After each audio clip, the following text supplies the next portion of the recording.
Hello students. ये video आपके audit के अमेंडमेंट्स के रिगार्डिंग है। ऑडिट के अमेंडमेंट्स हम पढ़ने वाले हैं।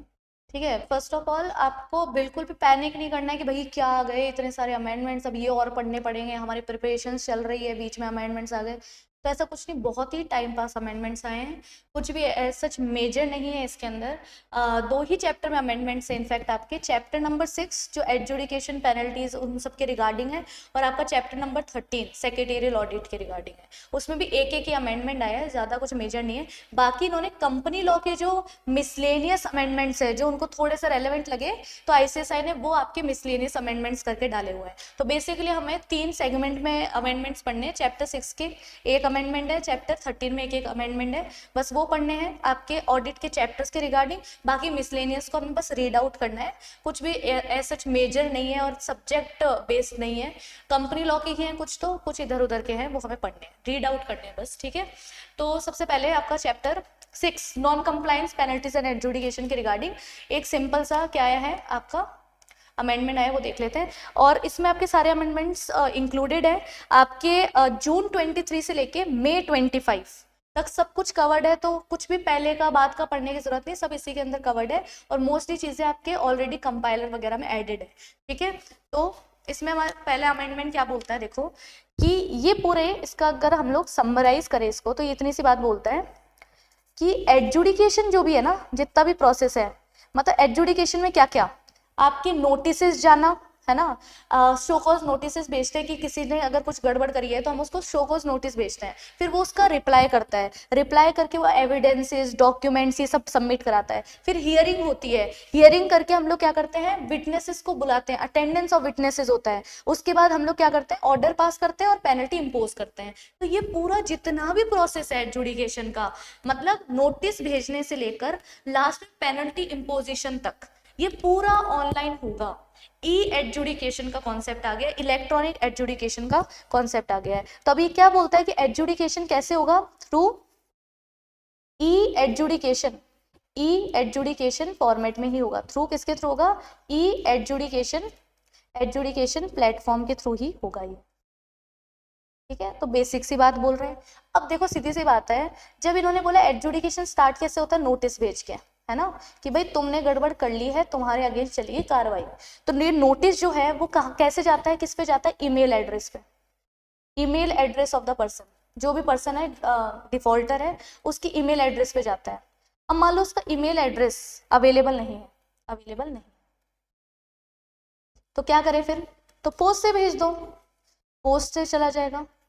अच्छा पोस्ट पे तो लेकिन उसमें भी एड्रेस चाहिए हमें, तो अगर एड्रेस अवेलेबल नहीं है, नो एड्रेस, तो अब क्या करें, हम लोग सिंपली प्लेटफॉर्म पे लगा देंगे, placed on E adjudication platform, बस इतना ही अमेंडमेंट आया है। अमेंडमेंट भी नहीं, इट्स काइंड ऑफ अपडेशन। ठीक है, कि भाई अब सब चीज़ें ऑनलाइन की तरफ जा रही है, तो क्यों ना एडजुडिकेशन का भी टाइम बचाए, पार्टी की मेहनत बचाए, ऑथोरिटीज़ की मेहनत बचाए, और सिंपल प्रोसेस कर ले हम लोग एडजुडिकेशन ऑनलाइन प्रोसेस। तो इसको पूरा कंप्लीटली ऑनलाइन कर दिया गया है, और इसमें कोई अमेंडमेंट नहीं है। जितनी भी एडजुडिकेशन की चीज़ें, अब एडजुडिकेशन की चीज़ें आपको पता होनी चाहिए, नोटिस भेजना, उसका रिप्लाई आना, उसके बाद एविडेंसेस वगैरह भेजना, हियरिंग होना, विटनेसेस का आना, ऑर्डर पास करना, पेनल्टी लगाना, इतना कंप्लीट जो एडजुडिकेशन चलता है वो सब अब ऑनलाइन हो सकता है। हियरिंग भी ऑनलाइन होती है, पेनल्टी वगैरह सब, यूपीआई पेमेंट वगैरह सब ऑनलाइन होता है।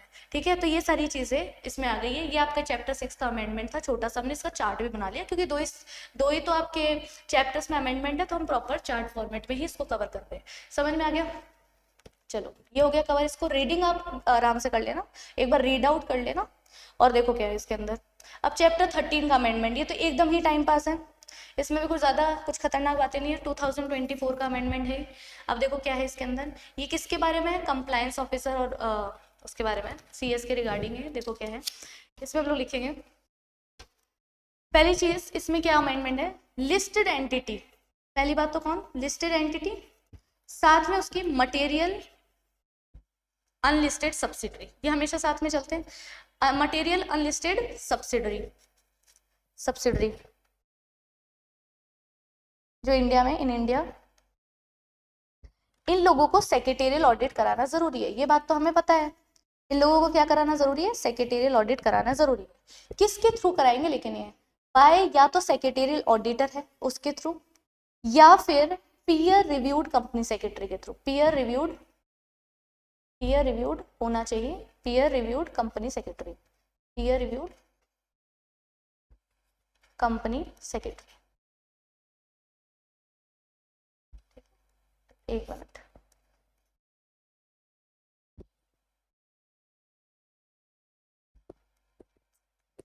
ठीक है। अब सीधी सी बात है, ये बोलते हैं कि लिस्टेड एंटिटी और उसके मटेरियल अनलिस्टेड सब्सिडरी को सेक्रेटरियल ऑडिट कराना जरूरी होता है। वो सेक्रेटरियल ऑडिटर करेगा या फिर पीयर रिव्यूड कंपनी सेक्रेटरी करना चाहिए, ठीक है। अब ये लोग अगर ऑडिट कर रहे हैं तो सेक्रेटरियल ऑडिट रिपोर्ट भी देंगे फिर, ठीक है। ये किसके साथ अनेक्स करके भेजनी है, हमें चिपका के भेजनी है, एनुअल रिपोर्ट के साथ। एनुअल रिपोर्ट जो जाती है लिस्टेड एंटिटी, उसके साथ हमें एनेक्स करके इसको भेजना है। इतनी तक, यहाँ तक कहानी समझ में आई। इनको ऑडिट करानी, ऑडिट रिपोर्ट इनको इशू करना है। ऑडिट रिपोर्ट किसके साथ तो भेजना है हमको, एनुअल रिपोर्ट के साथ भेजना है। अब इन्होंने देखो क्या डाल रखा, बेसिक था, अब इन्होंने बस, तो इसमें चेंज क्या हुआ मैम, इसमें अमेंडमेंट क्या है? अमेंडमेंट ये है कि इन्होंने ये टर्म यूज करना स्टार्ट कर दिया है, पीयर रिव्यूड कंपनी सेक्रेटरी, तो उसके थ्रू होगा तो बेटर है। उसके बाद इन्होंने क्या बोला है, अपॉइंटमेंट और रीअपॉइंटमेंट,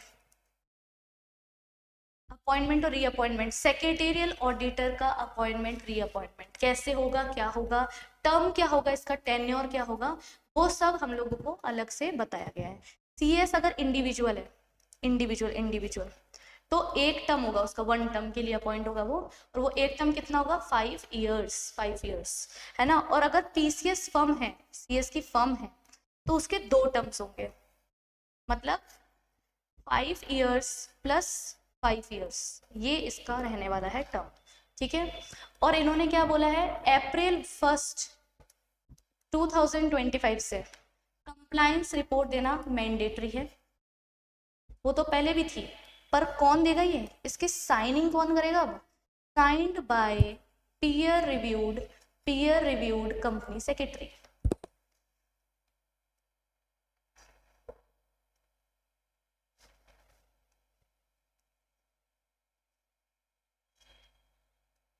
ठीक है, वही इसमें भी वही है, साइन बाय या तो सेक्रेटेरियल ऑडिटर, है ना, या फिर और पीयर रिव्यूड कंपनी सेक्रेटरी। तो इसमें कुछ नया नहीं आया है सच, बस थोड़ा सा लैंग्वेज चेंज हुई है।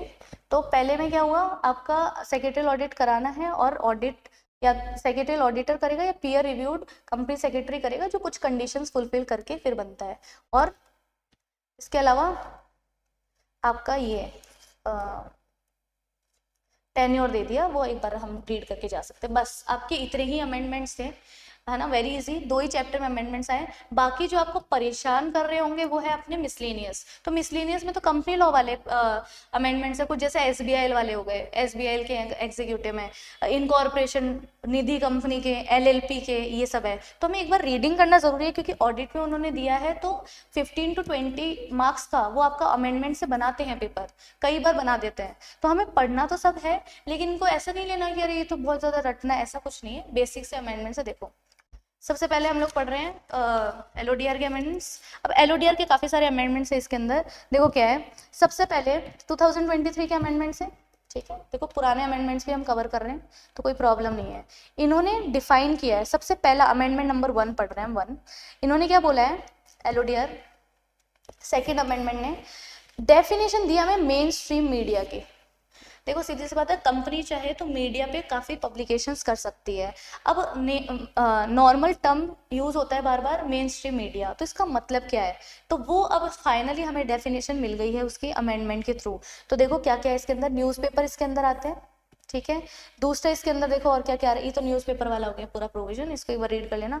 उसके बाद ये रहा ना, content published by the publisher of news and current affairs, ठीक है। तो न्यूज़ चैनल हो गया, न्यूज़ चैनल, ये रहा न्यूज़ चैनल। तो कौन कौन आ गया इसमें, newspaper, news channel, number 1 newspaper, second news channel, ठीक है। तीसरा content published by the publishers of the news, तो कंटेंट वो जो पब्लिश करते हैं आर्टिकल्स वगैरह वो आ गए, न्यूज़ चैनल वाले आ गए, न्यूज़पेपर आ गए। ये मेन स्ट्रीम मीडिया के अंदर की डेफिनेशन है, ठीक है। उसके बाद एक और होना चाहिए,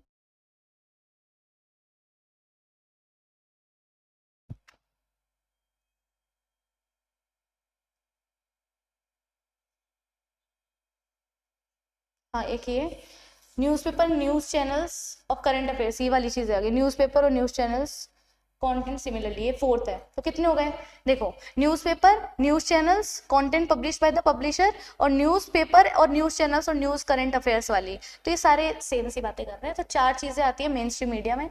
अब इन्होंने देखो अलग अलग तरह की वैकेंसीज दे रखी है। तो देखो क्या बोला है, अगर कंप्लायंस ऑफिसर की वैकेंसी होती है तो आपको कितने महीने में उसको फिलअप कर देना है, 3 मंथ्स। हमने इसमें रेगुलेशन 6 पढ़ा हुआ है सेबी एलओडीआर का कि कंप्लायंस ऑफिसर रखना पड़ता है, और वो कौन होता है, सीएस होता है। तो अगर वो वेकेट कर दे अपनी ऑफिस तो कितने टाइम में फुलफिल हो जानी चाहिए, वो 3 मंथ्स में, ठीक है। और अपॉइंटमेंट है ना आपका इंटरिम कैपेसिटी में नहीं होगा, मतलब ऐसे नहीं कि आप शॉर्टर पीरियड के लिए उसको अपॉइंट कर लो, आपको उसको टेन्योर के हिसाब से अपॉइंट करना पड़ेगा, ठीक है। तो वैकेंसी के तो अलग अलग प्रोविजन है, सब में सेम सी बातें हैं। अब देखो क्या है इसके अंदर, अब इन्होंने क्या बोला है कि डायरेक्टर जो है ना, उसका जो कंटिन्यूएशन है, उसका जो टेन्योर है, ठीक है, वो आपको 5 साल में एक बार, एवरी 5 ईयर्स में एक बार आपको अप्रूव कराना पड़ेगा, किससे, जनरल मीटिंग में शेयर होल्डर से, ठीक है। तो डायरेक्टर का अप्रूवल होगा once in 5 years, once in 5 years in general meeting, in general meeting, ये एक छोटा सा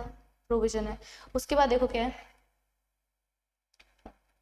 उसके बाद इन्होंने दे रखा requirement shall not be applicable to, अब ये जो ऊपर वाले प्रोविजन है किस पे अप्लाई नहीं होता, एमडी पे, डब्ल्यूटीडी पे और मैनेजर पे और आईडी पे, उन पे अप्लाई नहीं होता, ठीक है। अब देखो रेगुलेशन 17 जो हमने पढ़ी हुई है उसमें 17D और 17 का 1D और 1E ऐड हो गया, देखो क्या है, जैसे ये था ना, एक मिनट, हाँ ये 1D था ये ब्रैकेट में, और ये 1E है जो अभी हम पढ़ रहे हैं। तो 1E देखो क्या बोलता है, 1E vacancy to be filled in the office of the director. अब डायरेक्टर की ऑफिस खाली होगी तो भी 3 महीने, देखो तुम याद कर लो, हर वैकेंसी अभी 3 महीने में फुलफिल हो रही है। पहले कौन जा रहा था अपना कंप्लायंस ऑफिसर, तो 3 महीने में भर दो, डायरेक्टर जा रहा है तो 3 महीने में भर दो, तो हर जगह 3 मंथ्स का इन्होंने प्रोविजन बना रखा है। फिर देखो क्या है, 26A उन्होंने ऐड करी है, vacancy to be filled in respect of KMP. अब केएमपी जा रहा है तो कितने दिनों में भरनी होगी, 3 मंथ्स। किस किस का पढ़ लिया, डायरेक्टर, कंप्लायंस ऑफिसर, और अब आ रहा है केएमपी। कोई भी चला जाए 3 महीने में वैकेंसी भरनी है, सीधी सी बात है। उसको भी एक बार रीड कर लेना, टाइम पास टॉपिक्स। उसके बाद देखो क्या आ रहा है, साइबर सिक्योरिटी ब्रीच। अगर लिस्टेड एंटिटी है और कुछ साइबर सिक्योरिटी का ब्रीच हुआ है तो उसकी डिटेल्स हमें डिस्क्लोज करनी पड़ेगी क्वार्टरली कंप्लायंस रिपोर्ट के साथ। जो भी ये आपने पढ़ा था ऑडिट के अंदर, हमने पढ़ा है quarterly compliance report on corporate governance, उसके साथ चिपका के भेजना अगर कोई भी तरह का साइबर सिक्योरिटी का ब्रीच हुआ है। ये मैं मान सकती हूँ कि आपको लिखने काम आएगा अपने आंसर के अंदर, जब आप compliance report on corporate governance का कुछ आंसर फ्रेम कर रहे हो तो आप एक लाइन लिख सकते हो कि अमेंडमेंट के थ्रू, एलओडीआर अमेंडमेंट के थ्रू आपका साइबर सिक्योरिटी का ब्रीच है तो उसकी डिटेल्स भी इसके साथ जाएगी। अब देखो डिस्क्लोजर ऑफ इवेंट्स, अगर कोई बहुत ही इंपॉर्टेंट इवेंट है ना, तो अब इंपॉर्टेंट क्या है क्या नहीं है वो इन्होंने बता रखा है कि जिसका आपको डिस्क्लोजर करना पड़ेगा। तो कौन सा होगा, या तो 2% of the turnover of the company, या 2% ऑफ द नेटवर्थ, या 5% of the average value of profit और लॉस आफ्टर टैक्स, मतलब एनपीएटी है ना, एनपीएटी आपका 5% है, ठीक है। 5% ऑफ द एनपीएटी आपका कोई भी ट्रांजेक्शन है। तो क्या क्या हो गया,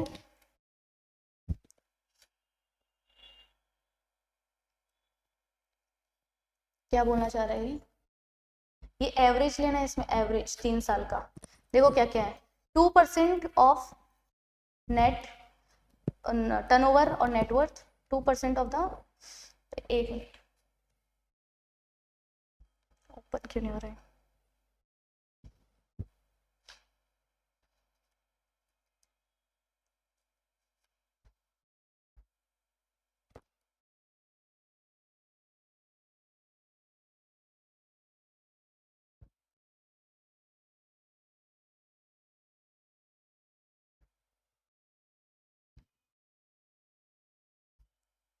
देखो क्या बोल रहा है, 2% ऑफ द आपका नेटवर्थ, या फिर 2% ऑफ द टर्नओवर, या फिर 5% ऑफ एवरेज, एवरेज किसका average, net profit after tax of 3 financial years का, विच एवरेज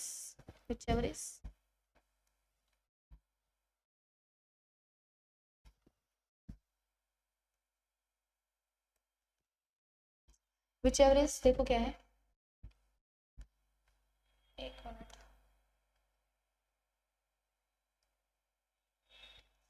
ठीक है, मतलब इनका जो लोएस्ट होगा, इनका जो लोअर है, सबसे लोअर, उससे अगर एक्सीड कर रहा है तो मटेरियल है और आपको उसको डिस्क्लोज करना पड़ेगा।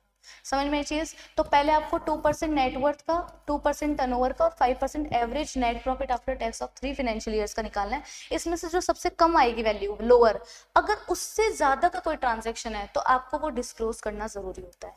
ये एक पॉइंट आया है नया जो आपको पढ़ के जाना ही जाना है। उसके बाद in case where criteria is not applicable for information और ये सब, ठीक है।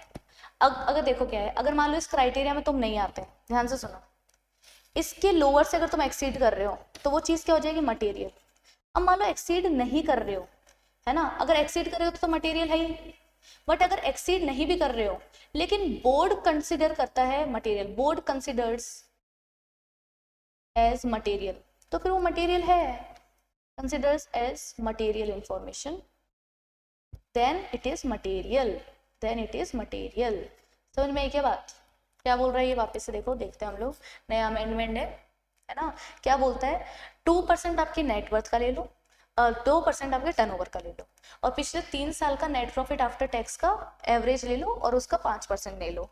अब इन तीनों वैल्यूएशन में तो सबसे कम वैल्यू आएगी, उससे अगर ज्यादा का ट्रांजेक्शन है तो वो मटेरियल है, लेकिन अगर उससे ज्यादा का नहीं भी है, उतना ही है या उससे कम है, तो भी मटेरियल मान लेंगे अगर डायरेक्टर को मटेरियल लग रहा है तो। देखो क्या है, in case where the criteria is not applicable, criteria नहीं हुआ है मतलब आपने क्रॉस नहीं किया, नॉट एप्लीकेबल, इवेंट और information will be treated as material if in the opinion of the BOD the event और इन्फॉर्मेशन इज कंसिडर्ड मटेरियल।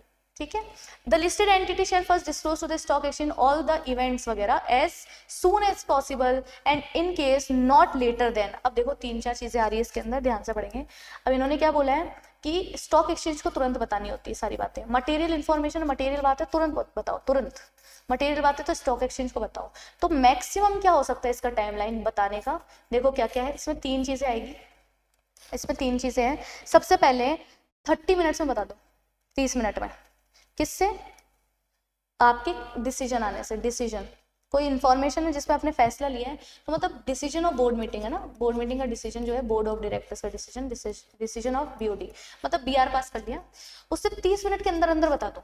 ठीक है, दूसरा है आपका 12 घंटे में बता दो, इवेंट के होने से 12 घंटे में बता दो, कोई मटेरियल इवेंट हुआ है तो इवेंट से 12 घंटे में बता दो। ठीक है, या फिर 24 आवर्स में बता दो, मैक्सिमम 24 आवर्स जैसे वो इवेंट हुआ।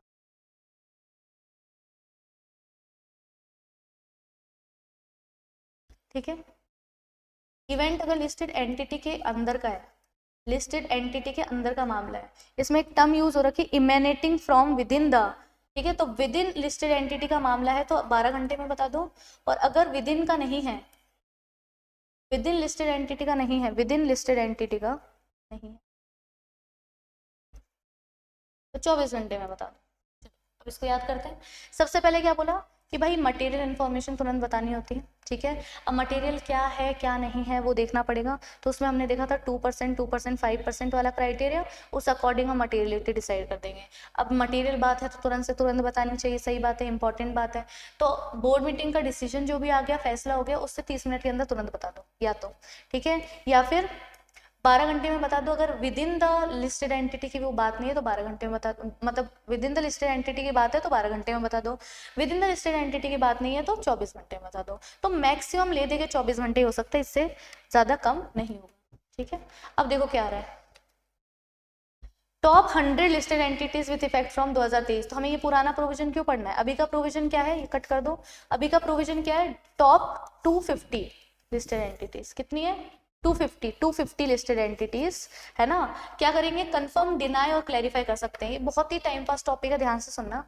देखो बड़ी जो कंपनियां होती है उन पे कोई एलिगेशंस लग जाते हैं, कोई रूमर्स जारी हो जाते हैं, कुछ भी हो सकता है। देखो यहाँ पे कहीं दे भी रखा था, रुको 1 मिनट में बताती हूँ।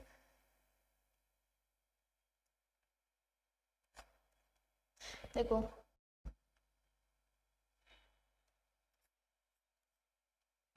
अभी तो पता नहीं क्या बोलते, कोई भी रूमर्स है, कोई भी प्रॉब्लम वाली चीज़ है, कुछ भी सर्कुलेशन में चल रहा है कंपनी के बारे में, कोई चीज़ें अफवाह फैली हुई है या कुछ भी चीज़ें चल रही है कंपनी के बारे में, तो क्या लिस्टेड एंटिटी उसको कंफर्म, क्लैरिफाई या फिर डिनाई कर सकती है। क्लैरिफाई मतलब वो बता देगी कि भाई ये बात हो गई थी, ठीक है, या फिर डिनाई कर देगी कि ऐसा कुछ नहीं है, या कंफर्म कर देगी कि ऐसा ही है, जैसे चाहेंगे ये रूमर्स, इंडिकेटिंग द रूमर्स, ठीक है। तो रूमर्स के रिगार्डिंग ये प्रोविजन बनाया गया कि top 250 listed entities main stream media को यूज करके कोई भी चीज़ को कंफर्म, डिनाई और क्लैरिफाई कर सकती है, ठीक है। और इन्होंने क्या बोला, सर्कुलेट करनी पड़ेगी ये सारी चीज़ें, 24 घंटे का समय अगेन जो आपको सब जगह पे बताना होता है, बस। अब देखो क्या, इन केस एन इवेंट और information is required to be disclose by listed entity in terms of the provision pursuant to receipt of the communication from any regulatory, statutory और judgment, the listed entity shall disclose such communication along with the ये unless disclosure of such communication is prohibited. सीधी सी बात है, कोई भी disclosure आए, कोई भी कम्युनिकेशन आए किसी भी अथॉरिटी से, जुडिशियल हो चाहे रेगुलेटरी हो चाहे स्टैट्यूटरी हो, वो आपको तुरंत डिस्क्लोज करनी चाहिए अनलेस एंड अनटिल वो प्रोहिबिटेड हो, ठीक है। तो ये डिस्क्लोजर के रिगार्डिंग था कि नहीं था, तो क्या क्या बातें पढ़ी डिस्क्लोजर के रिगार्डिंग। मटेरियल इन्फॉर्मेशन को डिस्क्लोज, देखो अभी तक रिवाइज करते हैं, हमने काफ़ी सारे पढ़ लिए, एक बार रिवीजन कर लेते हैं। सबसे पहले हमने क्या पढ़ा था, सबसे पहले हमने पढ़ा था कि मेन स्ट्रीम मीडिया क्या होता है, उसकी डेफिनेशन, ठीक है, वो टाइम पास थी। फिर हमने देखा अगर कंप्लायंस ऑफिसर वेकेट कर दे 3 महीने में अपॉइंट करना है, अगर कोई डायरेक्टर वेकेट कर दे तो 3 महीने में अपॉइंट करना है, कोई केएमपी वेकेट कर दे 3 महीने में अपॉइंट करना है, मतलब वैकेंसी फिल करनी है, ठीक है। उसके अलावा जो डायरेक्टर्स होंगे MD WTD ID वगैरह को छोड़ के कोई नॉर्मल डायरेक्टर जो होंगे उनका हर 5 साल में एक बार अप्रूव कराना पड़ेगा उनका appointment by the members in the general meeting. ये बेसिक प्रोविजन पढ़े। उसके बाद हमने पढ़ा था आपका साइबर सिक्योरिटी वाला, कि आप जब quarterly compliance report on corporate governance भेजोगे उसके साथ एक चीज़ चिपका के भेज देना, अगर कोई भी तरह का ब्रीच हुआ है साइबर सिक्योरिटी के रिगार्डिंग तो वो भेज देना। फिर हमारा डिस्क्लोजर स्टार्ट हुआ, ठीक है। डिस्क्लोजर आप मटेरियल इवेंट का करोगे, मटेरियल इवेंट क्या है, वो 2%, 5% वाली बात, मटेरियल जो बोर्ड को लगता है वो मटेरियल मान सकते हैं। कब तक डिस्क्लोज हो जाता है, उसमें 3 टाइम फ्रेम पढ़े हमने, 30 मिनट, 12 घंटे और 24 घंटे, ठीक है। उसके बाद हमने पढ़ा अगर टॉप 250 लिस्टेड एंटिटी है तो वो तो कोई भी रूमर्स वगैरह और ये जो भी उल्टी पुल्टी स्टेटमेंट सर्कुलेट हो रहे हैं अगर कंपनी के बारे में, तो उनको कंफर्म, डिनाई और क्लैरिफाई कर सकती है। यहाँ तक कोई डाउट, ईजी है। उसके बाद हमने पढ़ा कि इनको डिस्क्लोज करना पड़ता है सब कुछ, अगर इनका कोई भी नोटिस आया है कोई रेगुलेटरी, स्टैट्यूटरी या कोई भी जुडिशियल अथॉरिटी के पास से, तो इनको डिस्क्लोज करना पड़ता है अनलेस एंड अनटिल प्रोहिबिटेड है डिस्क्लोजर, ठीक है। बेसिक सी बात है। फिर अब देखो क्या आ रहा है, यहाँ से पढ़ना है special rights to shareholder, ठीक है, subject to the approval of the shareholder in the general meeting, ठीक है। कोई स्पेशल राइट दे सकते हैं हम लोग शेयर होल्डर्स को जनरल मीटिंग के थ्रू, और रिजोल्यूशन ये भी bye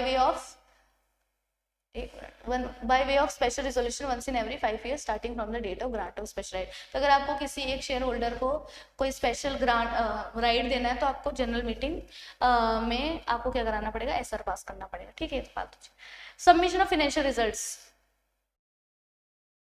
submission of financial results, इसको देखेंगे हम लोग। ये बोले फाइनेंशियल रिजल्ट्स कैसे सबमिट होंगे, कब कब सबमिट होंगे, वो चीज़ें हमें देखनी पड़ेगी। सबसे पहले देखो, अगर न्यू लिस्टेड एंटिटी अभी बनी है, न्यू लिस्टेड एंटिटी, तो हमें उनको काफ़ी टाइम फ्रेम देते हैं फाइनेंशियल रिजल्ट सबमिट करने का, या तो क्वार्टर एंड से 45 डेज में दे दो, 45 डेज में, ठीक है, या फिर फाइनेंशियल ईयर एंड से 60 डेज में दे दो, ठीक है, जैसे भी सूटेबल हो, और या फिर लिस्टिंग से तुरंत दे सको तो दे दो, लिस्टिंग से आपको 21 डेज में दे देना है, ठीक है। इनमें से विच एवर इज लेटर, जो जैसे भी सूटेबल लगे, तुरंत दे सकते हो 21 दिन में तुरंत दे दो। उसके बाद अगर क्वार्टरली देना तो 45 डेज, क्वार्टर एंड होने से 45 डेज के अंदर अंदर दे दो। फाइनेंशियल रिजल्ट्स बताने ना, क्वार्टरली, हाफ ईयरली, एनुअल सब तरह के होते हैं, और या फिर फाइनेंशियल ईयर एंड से 60 दिन के अंदर अंदर आप दे दो, ठीक है। क्या है ये, फाइनेंशियल रिजल्ट्स को सबमिशन के बारे में बताया गया है नई लिस्टेड एंटिटी के रिगार्डिंग। क्लियर है?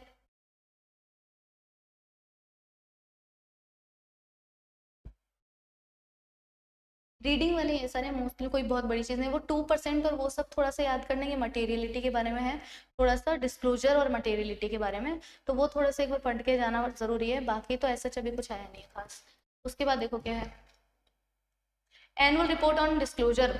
अब इन्होंने क्या, BRSR, क्या ये बात हमारी ऑलरेडी पता है भाई हमें, BRSR की बात, क्या बोला इन्होंने, एक कुछ रह गया शायद, नहीं नहीं, BRSR क्या बोलता है, टॉप 1000 लिस्टेड एंटिटीज को BRSR देना पड़ेगा, और एक BRSR कोर भी उन पे अप्लाई हो जाएगा। एक तो BRSR है, एक BRSR कोर है, ठीक है। तो बस एक बार इसको रीड कर लेना। और अगर कौन कौन, अदर, टॉप 1000 वाली नहीं, अदर या फिर SME वाली, ये लोग चाहे तो ये लोग भी बना सकते हैं क्या, BRSR वॉलेंट्री बना सकते हैं। तो क्या बोला है, BRSR बनाना है, रिपोर्टिंग करनी है किसको, टॉप 1000 वालों को, ठीक है। ये क्या 11 से लिखते हैं, टॉप 1000 वालों को। इनके अलावा अदर भी कर सकते हैं कि हाँ वॉलेंट्री बेसिस पे कर सकते हैं, बस। अब देखो क्या रहा है, appointment of director nominated by debenture trustee. देखो ये लोग बोलते हैं कि अगर कंपनी के डिपॉजिट्स है, डिपॉजिट होल्डर्स है, तो वो जो नॉमिनेट करेंगे जिस पर्सन को, उसको आपको डायरेक्टर बनाना है। The director shall be the person nominated by the debenture trustee, ये बोलता है। लेकिन आप अपनी मर्जी से भी रख सकते हो, बस आपको एक अंडरटेकिंग देनी पड़ेगी डिबेंचर ट्रस्टीज को कि भाई हम लोग आपका पैसा लेके नहीं भाग रहे हैं, ठीक है। तो नॉमिनी डायरेक्टर उनको रखने की फिर जरूरत नहीं पड़ेगी। देखो the person nominated, the director nominated by any party, उसको हम नॉमिनी डायरेक्टर बोलते हैं। तो इसमें डिबेंचर ट्रस्टी डिबेंचर होल्डर्स का इंटरेस्ट बचाने के लिए एक पर्सन को नॉमिनेट करें कि इसको डायरेक्टर बनाओ, भाई बोर्ड पे हमारा आदमी होना चाहिए। तो या तो तुम उसको अपॉइंट कर दो या अंडरटेकिंग दे दो डिबेंचर ट्रस्टीज को, अश्योरेंस दे दो कि हम आपका पैसा दे देंगे, लेके नहीं भाग रहे हैं, ठीक है। अब देखो LLP के 3rd अमेंडमेंट रूल्स आए हैं 2023। LLP एज सच तुम्हारे LLP एक्ट नहीं है, बट LLP के प्रोविजंस तो हमें फिर भी रीड करनी है ना। मतलब कंपनीज एक्ट के है और LLP के हम कर रहे हैं, क्योंकि ऑडिट इन्हीं की होती है, और ऑडिट के अंदर काफ़ी चीज़ें कंपनी और LLP की दे भी रखी है। कंप्लायंस मैनेजमेंट भी तो है हमारे यहाँ पे, तो उसके रिगार्डिंग हमें ये थोड़ा सा पढ़ना पड़ेगा। कुछ भी नहीं है, बहुत बेसिक है। देखो अगर तुम्हें थोड़ा याद हो एग्जीक्यूटिव में, तो फॉर्म 3 और फॉर्म 4 LLP के अंदर काफ़ी इंपॉर्टेंट थे। 3 तो होता है अग्रीमेंट का, LLP अग्रीमेंट का, है ना। फॉर्म 3 होता है LLP अग्रीमेंट का।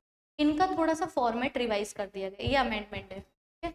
इनका थोड़ा सा फॉर्म रिवाइज कर दिया गया LLP अग्रीमेंट। और फॉर्म 4 होता था आपका पार्टनर से रिलेटेड, पार्टनर आए जाए, इंसॉल्वेंट हो, पागल वागल हो, कुछ भी हो, डेथ हो पार्टनर की, सबके लिए क्या जाता है, फॉर्म 4 जाता है। तो ये 2 फॉर्म तो हमें पहले से पता थे, इनका थोड़ा सा फॉर्मेट रिवाइज कर दिया गया है, इनका फॉर्मेट थोड़ा सा चेंज कर दिया गया है, ठीक है। इसके अलावा जो काम की बातें हैं वो सुनेंगे हम लोग अभी। फॉर्म 4A बनाया इन्होंने, इसमें ये है रजिस्टर ऑफ पार्टनर्स, सारे पार्टनर्स का रजिस्टर ऑफ पार्टनर्स, ठीक है।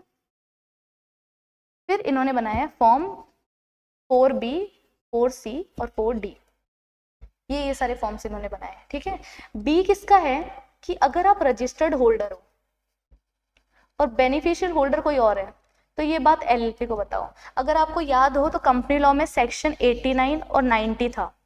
89 था रजिस्टर्ड और बेनिफिशियल होल्डर के बारे में, और 90 था SBO के बारे में, सिग्निफिकेंट बेनिफिशियल ओनर। ये सेक्शंस आपको याद होने चाहिए वैसे भी, इन जनरल मेरे अकॉर्डिंग इतना पढ़ा है, याद तो होगा ही। कंपनी लॉ के अंदर सेक्शन 89 और 90, 89 बात करता है रजिस्टर्ड होल्डर, बताता है कि मैं रजिस्टर्ड हूँ, मैं बेनिफिशियरी नहीं हूँ, और बेनिफिशियल बताता है कि भाई मैं बेनिफिशियरी हूँ, मेरा नाम नहीं लिखा हुआ, मैं रजिस्टर्ड नहीं हूँ। 90 में SBO के प्रोविजन से सिग्निफिकेंट बेनिफिशियल ओनर, वो कंपनी के रिगार्डिंग थे ये सेक्शंस, ठीक है। ये तो कंपनी के रिगार्डिंग थे। अब हम क्या पढ़ रहे हैं, LLP, बेस बिल्कुल सेम है। 4A में रजिस्टर बनेगा पार्टनर्स का, 4B में रजिस्टर्ड वाला LLP को बताएगा कि मैं रजिस्टर्ड हूँ, बेनिफिशियरी कोई और है। C में बेनिफिशियल होल्डर जो होगा, बेनिफिशियल होल्डर, ठीक है। C में कौन, बेनिफिशियल होल्डर जो होगा वो LLP को बताएगा कि भाई मैं बेनिफिशियरी हूँ, मेरा नाम, ठीक है। ये डिक्लेरेशन जाएगा, ठीक है। अब LLP बताएगी रजिस्ट्रार को फॉर्म 4D में रिटर्न जमा करा के कि भाई सीधी सी बात है, हमारे यहाँ पे ये बेनिफिशियल होल्डर है, ये रजिस्टर्ड होल्डर है। तो ये नए फॉर्म्स इन्होंने बना दिए, ठीक है। याद करके जाने जरूरी हो गए फॉर्म, क्योंकि हम कंप्लाइंसेस में लिस्ट पढ़ते हैं ना LLP को क्या देना होता है क्या नहीं देना होता, तो इसमें तो पूछ ही सकते हैं कि क्या नए फॉर्म्स है या क्या नहीं है, तो ये पढ़ना थोड़ा सा जरूरी हो गया हमारे लिए। तो फॉर्म 3, 4, 4A, B, C और D, ये अलग अलग फॉर्म्स हमें याद करने हैं। उसके अलावा SBO की भी बातें इसके अंदर बिल्कुल आएगी। अब इसमें जाता है LLP ban 1 form, ban 1, LLP ban 1, beneficial owner है ना, सिग्निफिकेंट बेनिफिशियल ओनर, तो बैन 1 ये फॉर्म देता है आपका, अगेन SBO जो है आपका सिग्निफिकेंट बेनिफिशियल ओनर LLP को देता है, ठीक है। फिर LLP बैन 2, मैं आपको सिर्फ फॉर्म से याद करा रही हूँ, इतना ही डिटेलिंग है, ज़्यादा डिटेल में नहीं है ये, जितना इसी से भी पढ़ के जा सकते हो नोट से। LLP बैन 2 जो फॉर्म है वो LLP देती है रजिस्ट्रार को कि भाई हमारा सिग्निफिकेंट ओनर है।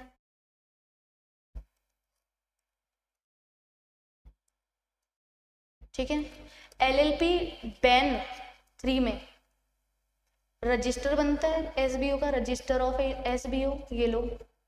और LLP बैन 4 के अंदर हम कोई इंफॉर्मेशन मांग सकते हैं SBO से, सीक इंफॉर्मेशन फ्रॉम SBO। तो ये सीक करने के लिए इसमें नोटिस जाता है, नोटिस जाता है किसको, SBO। इसको देख लो, याद कर लो।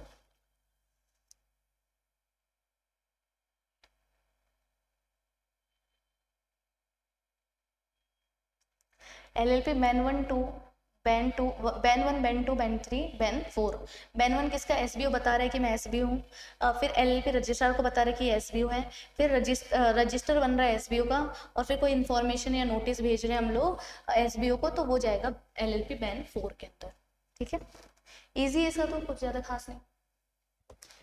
फॉर्म्स याद करने, फॉर्म्स। तो ये LLP का तो आपका सॉर्टेड है काम, इतना ही पढ़ लेना, बहुत बढ़िया है। ये हो गया ये सब। और ये सब कितने दिनों में जा रहे हैं, 30 डेज, सब जगह 30 डेज, सब कुछ 30 डेज है इसके अंदर। देखो ये सब किस में जा रहा है, 30 डेज में, बस 30 डेज। अब देखो क्या है, ये सब हम पढ़ चुके हैं, बैन वगैरह, बैन 1 वगैरह, बैन 4 तक पढ़ लिया ना। अब इन्होंने कुछ 2 चीज़ें एडिशनल दे रखी है, 7th और 8th। Provision relating to filing of application to tribunal. तो इन्होंने नए रूल्स निकाले बेसिकली। तो उसमें एक रूल इन्होंने बना रखा है कि ट्रिब्यूनल को कैसे अप्रोच कर सकते हैं, और एप्लीकेबिलिटी किस पे नहीं होगी इन रूल्स की, किस पे अप्लाई नहीं होंगे। तो 2 एडिशनल पॉइंट्स हैं। ठीक है, अब देखो क्या है, अब है MSME के बारे में। MSME के बारे में फर्निशिंग इन्फॉर्मेशन अबाउट MSME। अब MSME के बारे में कुछ बातें दे रखी है, इन्होंने बोल रखा है। अब हम, क्योंकि MSME तो हमारा ऐसा काम नहीं है, तो हम कंपनी के रिगार्डिंग पढ़ेंगे, इसको ध्यान से समझो। MSME कौन होते हैं, माइक्रो वाले, micro small and medium enterprises. देखो MSME ने मान लो कोई सप्लाई करी, किसको सप्लाई करी, कंपनी को, गुड्स सप्लाई की इन्होंने। ठीक है, तो कुछ भी सप्लाई कर रही है किसको, कंपनी को। तो कंपनी को इनको बेसिकली पेमेंट कर देना चाहिए 45 डेज में, 45 days from the receipt of the supply इनको पेमेंट कर देना चाहिए, इतनी सी बात है। और पेमेंट नहीं किया तो ये एक्सप्लेनेशन देंगे, रीजंस बताएंगे। यही है अमेंडमेंट कि भाई MSME वाले छोटे बिजनेसेस है, कंपनी उनसे सप्लाई ले रही है, तो उनको विदिन 45 डेज उनको एनी हाउ पेमेंट कर देना चाहिए। नहीं कर रहे तो उनको रीजंस, एक्सप्लेनेशंस वगैरह सब कुछ देने पड़ेंगे। ठीक है, 45 days from the date of acceptance of the or the date of deemed acceptance of goods or services। ठीक है, MSME का फॉर्म 1 सब्सटीट्यूट कर दिया गया, उसको रिवाइज कर दिया गया मतलब। ठीक है, और तो इसमें कुछ है नहीं, बस इतना ही है। ठीक है, अब देखो क्या है, companies appointment and qualification of directors. अब क्या बोल रही है, देखो, in exercise of the power of section 149, 152, 153, 160, 168, 170। तो ये सारे सेक्शंस आपके पढ़े हुए हैं अगेन कंपनी लॉ के अंदर, एग्जीक्यूटिव में। 149, 152 रोटेशनल डायरेक्टर का होता है, 168 वो रिमूवल रेजिग्नेशन का होता है, और 153 और ये 153 से लेके जितने भी है वो उसके होते थे, डिन के थे। 160 मतलब the right of the other person other than retiring director का राइट, जो कैंडिडेट की तरह खड़ा हो सकता है। 170 में रजिस्टर ऑफ KMP वगैरह था, तो उसके रिगार्डिंग अमेंडमेंट है। देखो क्या है, इन केस इंडिविजुअल डिजायर्स। तो अब ये बेसिक बात है, ये भी पड़ी हुई है, कंपनी लॉ वाली चीज़ है, कुछ भी ज़्यादा चेंज नहीं है। अगर तुम्हें अपना मोबाइल नंबर अपडेट करना है, ठीक है, तो कौन सा फॉर्म में करना पड़ेगा, DIR 3 KYC ही भरना पड़ेगा, और इसकी डेट भी इन्होंने दे रखी है 30 सितंबर। तो अगर मान लो तुम्हें कोई भी अपना क्या करना है, तुम डायरेक्टर हो और तुम्हें अपना मोबाइल नंबर या फिर आपका ईमेल एड्रेस अपडेट कराना है, तो आपको 30 सितंबर से पहले या 30 सितंबर तक आपको DIR 3 KYC फाइल करना पड़ेगा। ठीक है, अब उन्होंने एक और चीज़ डाल दी इसमें कि और email address at any time during the financial year in addition to the updation allowed. अब इसके बाद तुम्हें वापस से अगर अपडेशन कराना है तो 500 रुपये देने पड़ेंगे। तो बेसिक सी बातें बोल रहे हैं, ज़्यादा कुछ काम की नहीं अभी। ठीक है, समझ में आ गई चीज़। अपॉइंटमेंट पढ़ रहे हैं, appointment and qualification of directors के अमेंडमेंट्स पढ़ रहे हैं कि भाई सीधी सी बात है, एक बार आप डील लेते हो, अगर आपको थोड़ा सा भी प्रोसेस याद हो तो बहुत ईजी लगेगा आपको ये। आप लोग जब डील लेते हो तो DIR 3 और DIR3 KYC वेब ऐसी चीज़ें जाती थी। अब नॉर्मल सी बात है, KYC में फीस लगती है ज़्यादा, तो KYC तब जाता है जब आपको मोबाइल नंबर वगैरह अपडेट कराने हैं, वापस कराने, साल में 2 बार कराने हैं, तो सीधी सी बात है आपको 500 रुपये अलग से भी देने पड़ेंगे। बस ये सब प्रोविजन है। एनालिसिस इसको यहीं से पढ़ना, उससे मत पढ़ना, ये ब्रीफ एनालिसिस जो दे रखे हैं इससे पढ़ना है। As per amendment updation of personal details like mobile number वगैरह should be done within the time frame में आपको कर देना, मतलब 30 सितंबर तक कर लेना है। अगर he is desirous of updating the above mention details more than 1, अगर साल में दूसरी बार करना है, वापस से करना है, तो 500 रुपये लगेंगे। ये यहाँ से इजी लैंग्वेज में दे रहेगा, यहाँ से रीड करना है इसको। उसके बाद इनकॉर्पोरेशन अमेंडमेंट रूल्स आ रहे हैं। अब देखो, अब इनकॉर्पोरेशन के किसके रिगार्डिंग आ रहे हैं? निधि कंपनी के रिगार्डिंग। इसमें ले देखिए की बात है कि निधि कंपनी तब तक निधि वर्ड यूज नहीं कर सकती जब तक वो डिक्लेयर्ड ना हो जाए एज निधि कंपनी। ठीक है, एक बार रीड कर लेना इसको काम करने। LLP का वापस आ गया है। अब इसमें देखो एक चीज है, इसमें इन्होंने ना MCA ने एक नई चीज लॉन्च करी है, उसका नाम है CPACE। ठीक है, CPACE की फुल फॉर्म क्या है? Centre for processing accelerated corporate exit. तो नाम से क्या समझ में आ रहा है? कॉर्पोरेट एग्जिट के बारे में। तो जो क्लोजर है ना, क्लोजर किसका? क्लोजर कॉर्पोरेट्स का। कॉर्पोरेट में कौन? कंपनी और LLP। उनका क्लोजर थोड़ा क्या हो जाए? फास्टर हो जाए, ईजियर हो जाए, इसलिए उन्होंने कॉन्सेप्ट बनाया है। ऑनलाइन सब कुछ ऑनलाइन है, एजुकेशन लेके आया है। आगे एक CPC करके भी पढ़ेंगे, सेंट्रल प्रोसेसिंग सेंटर। अभी हम CPACE पढ़ रहे हैं। तो ये नई नई चीज़ें लॉन्च करी है MCA ने। कब करी थी? 2024 की ये सारी बातें। ठीक है, ताकि जो क्लोजर है ना कंपनी का और LLP का, वो बहुत स्मूथली हो जाए। तो उन्होंने क्या इशू करा है? Centre for processing accelerated corporate exit, CPACE। तो इस पर शॉर्ट नोट आ सकता है, आपको अपनी लैंग्वेज में थोड़ा सा एक्सप्लेन करना पड़ेगा। ठीक है, अब देखो क्या रहा है फॉरेन कंपनी के रिगार्डिंग। अब फॉरेन कंपनी के रिगार्डिंग उन्होंने क्या बनाया? CPC क्या है? सेंट्रल प्रोसेसिंग सेंटर बना दिया। इससे क्या होगा? टाइम बाउंड मैनर में जल्द से जल्द फॉरेन कंपनी का काम होगा। फेसलेस है ये, मतलब पूरा ऑनलाइन है। देखो, टाइम बाउंड है और फेसलेस है, तो इससे तुरंत काम होगा। भाई ऑनलाइन ज़्यादा जल्दी काम होता है कि फिजिकल हम जगह जगह ऑफिस दफ्तरों में भटकते हैं तब इजी काम होता है? ऑनलाइन ही होता है। तो देखो, नए नए कॉन्सेप्ट ICSI क्या MCA लेके आ रहे हैं। जैसे हमने इसमें क्या पढ़ लिए, एक तो एजुकेशन का कॉन्सेप्ट आया नया, इस पे आ सकता है शॉर्ट नोट। दूसरा आ सकता है आपका CPC पे, जो फॉरेन कंपनीज के रिगार्डिंग है। फॉरेन कंपनीज की easy filing, time bound filing, मतलब तुरंत काम हो जाए, टाइम वेस्ट ना, फेसलेस मैनर, मतलब ऑनलाइन होगा सारा काम। और एक अभी हमने पढ़ा क्या, वो CPACE, ये जो पढ़ा था हमने CPACE।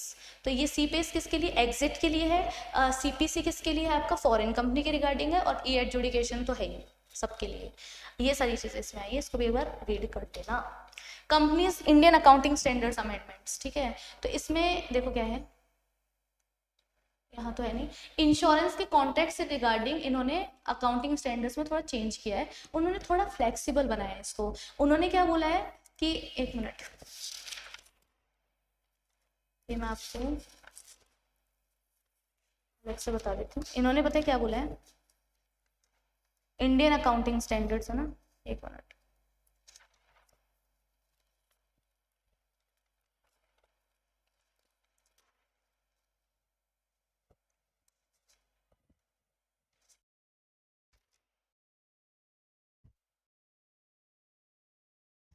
हाँ, इन्होंने इंश्योरेंस कॉन्ट्रैक्ट के बारे में वगैरह बना रखा है ना। देखो अब एक चीज ध्यान से सुनो। देखो, अब देखो इन्होंने क्या बोला है, सब सारी चीजें किसके कंसल्ट, इंडियन अकाउंटिंग स्टैंडर्ड्स का सेक्शन बता पहले तो 133, और ये बनाता कौन? ICAI। और इस पे कंसल्टेशन वगैरह और अथॉरिटी किसकी होती है? नेफ्रा की। तो 3 चीजें हमें याद होनी चाहिए, सेक्शन 133 और इंडियन अकाउंटिंग स्टैंडर्ड्स हम लोग पढ़ रहे हैं। नेफ्रा के रिगार्डिंग वो आएगा, नेफ्रा इसमें पूरा कंसल्टेशन नेफ्रा के साथ ही करा जाएगा। और फिर हम लोग करवा क्या रहे हैं इसमें, अमेंडमेंट में है क्या, ये बोलना चाह रहे हैं कि भाई आपके जो इंश्योरेंस कॉन्ट्रैक्ट्स वगैरह है ना, उसके रिगार्डिंग हम लोग थोड़े चेंजेस लेके आ रहे हैं, उसको सिंप्लीफाई कर रहे हैं। This information gives a basis for a financial statement to assess the effect of insurance contract have on the financial position. तो अब देखो, मेनली ये पूरा किसके बारे में है? इंश्योरेंस कॉन्ट्रैक्ट्स के बारे में। अपडेशंस आई है और इंश्योर करने का ट्राई किया कि सब चीज़ों का हम लोगों को एक डिटेल मिले, फिनेंशियल स्टेटमेंट में एक रेफरेंस मिले। ठीक है, तो उसके regarding accounting standards, obviously accounting standards तुम्हारे पूरा नहीं है तो इसमें डिटेलिंग नहीं दे रखी, बस एक नया अपडेशन आया है। ठीक है। उसके बाद investor education and protection fund, हाँ इसकी बात थी जो मैं तुम्हें बताने वाली थी। देखो क्या है, investor education and protection fund में इन्होंने क्या बोला है कि आप इसमें क्लेम कर सकते हो चीज़ें, है ना। जैसे मान लो कि किसी का पैसा इन्वेस्टर एजुकेशन प्रोटेक्शन फंड में चला गया ड्यू टू एनी रीजन, अलग अलग रीजन की तरफ वजह से वो पैसा अटका हुआ हो सकता है। मान लो कोई फॉरेन में है और वो नहीं लेने आया, ठीक है, तो क्या उनके बच्चे लेने जा सकते हैं? क्या जा सकते हैं। लीगल एयर्स को मिल सकता है क्या? मिल सकता है, ठीक है। डेथ हो गई तो मिल ही सकता है। तो देखो इसमें अलग अलग चीजें हैं, इन्होंने बहुत सिंपल करा है इसको। Make clear procedure for transferring the securities to legal heirs, तो जो भी सिक्योरिटीज क्लेम का अमाउंट वगैरह वो आपका जो IPF में जा चुका है उसका प्रोसीजर इन्होंने थोड़ा सा सिंपल कर दिया और इंक्रीज कर दी क्लेम अमाउंट को, raise the minimum claim amount भी इंक्रीज कर दी। लीगल एयर सर्टिफिकेट को भी इन्होंने एक्सेप्ट करना चालू कर दिया कि बच्चों को मिलने लग जाएगा। बेसिक सी लेने की बात यह है, IPF जो है उसका जो क्लेम करने का प्रोसीजर है वो सिंप्लीफाइड कर दिया गया है। इसको क्या कर दिया गया है? सिंप्लीफाई कर दिए गए हैं प्रोसीजर को इन्वेस्टर्स के लिए, उनके बच्चों के लिए, ठीक है। तो अच्छी बात है, इजी है। इसमें बस एक ही लाइन में आप लिख सकते हो इसको, simplification of the procedure for claiming the amount of securities from the IPF account, ठीक है। कंपनीज, अब वापस आके इंडियन अकाउंटिंग स्टैंडर्ड्स मत पढ़ो इसको, ये तो टाइम पास बातें हैं बहुत ज़्यादा। उसमें बोल रहा था कि भाई इंश्योरेंस कॉन्ट्रैक्ट्स के रिगार्डिंग आया है, इसमें और भी चीज़ें लिख दी इसने। Addition to the new clauses pertaining to lease back transaction, ये लीज के बारे में बात करता है। तो नए नए अकाउंटिंग स्टैंडर्ड्स इन्होंने डाल दिए हैं। पहले बात करते हैं इंश्योरेंस कॉन्ट्रैक्ट्स का कि वो कैसे हमारी बैलेंस शीट वगैरह पे दिखते हैं, कैसे वो फाइनेंशियल स्टेटमेंट की फाइनेंशियल पोजीशन शो कर रहे हैं, वो उनका कंसिडर करना है। अब यहाँ पे आ रहा है लीज बैक, तो लीज ट्रांजेक्शंस के बारे में यहाँ पे है कि कैसे क्या क्या फॉलो होगा, ठीक है। अब नए रूल्स बना दिए तो बना दिए हैं। अब देखो क्या है, क्लैरिफिकेशन ऑन होल्डिंग AGM, ये अब रेलेवेंट नहीं है, ये वाला अमेंडमेंट अब रेलेवेंट नहीं है, फिर भी हम लोग एक बार पढ़ सकते हैं।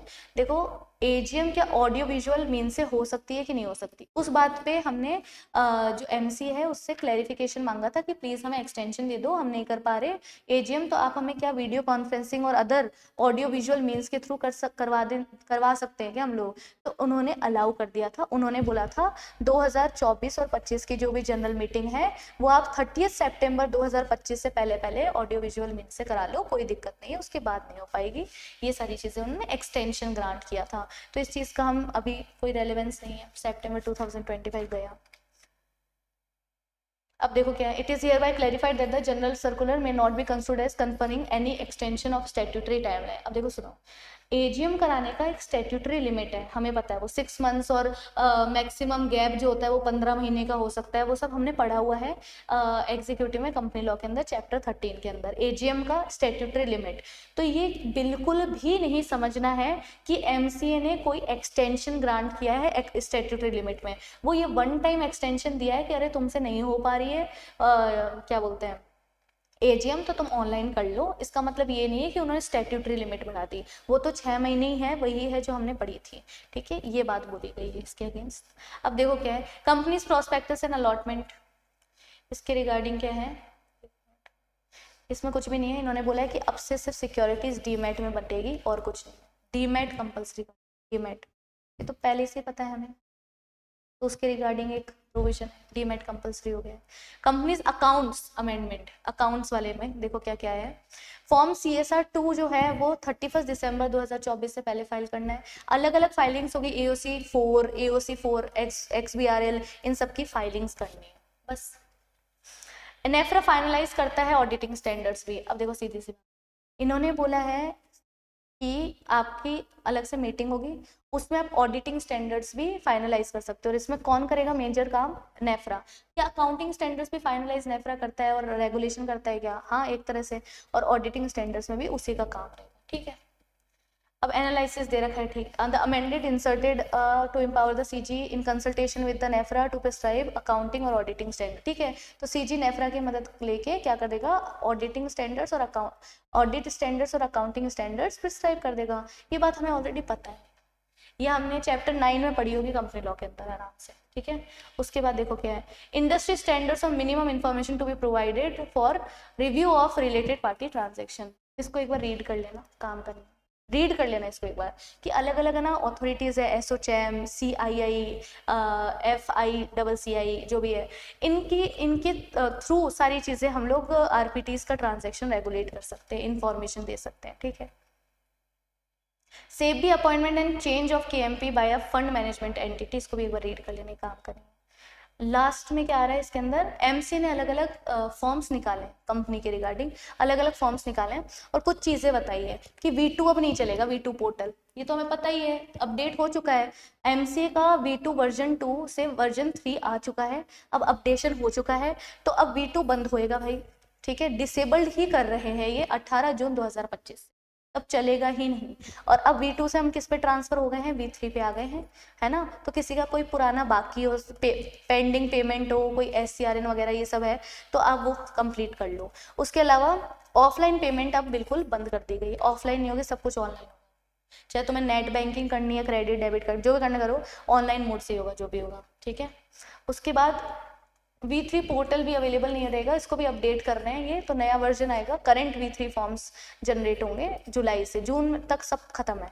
फिर stake holders are request to check the SRN जैसे सर्विस रिक्वेस्ट नंबर वगैरह होता है, करेंटली पेंडिंग क्या है, पेंडिंग जो भी डिटेल्स वगैरह है, सब्सिडरी की डिटेल्स है, वो सब अपडेट कर लो, क्योंकि ये सब डिसेबल्ड होने वाला है, आपके पास लिमिटेड टाइम ही है, अब आपको सबको कुछ अपडेट करने की जरूरत है, ठीक है। बस इतने अमेंडमेंट्स थे।